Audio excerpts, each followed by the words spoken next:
অস্ত্রের আঘাত নিতান্তই ক্ষণস্থায়ী, যা সময়ের সাথে শুকিয়ে যায়, কিন্তু কথার আঘাত অস্ত্রের আঘাতের চেয়েও দ্বিগুণ শক্তিশালী, যা ব্যক্তির সহজ সরল মনকে প্রতিশোধের দিকে ধাবিত করে। হরে কৃষ্ণ। সবাইকে শুভ একাদশী শুভেচ্ছা রইল। আজকে হচ্ছে একটা সাবুদানা দিয়ে আলু দিয়ে একটা চপ করেছি ঠাকুরের জন্য।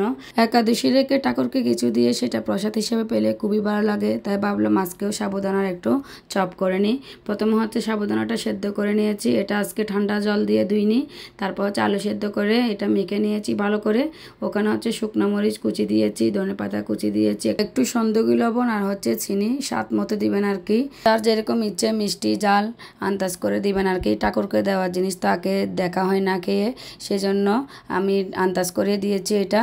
আর ঠাকুরকে কোনো কিছু মন থেকে দিলে সেটা কিন্তু ঠিকঠাক হয়ে যায়। এমনিতে যদি ভালোবেসে ভগবানকে আপনি কিছু নিবেদন করেন মন থেকে, তাহলে দেখবেন এটা যদি পরিমাণে ঠিকও না হয়, সেটা ভগবানকে দেওয়ার পরে অমৃত হয়ে যায় প্রসাদটা। হরে কৃষ্ণ।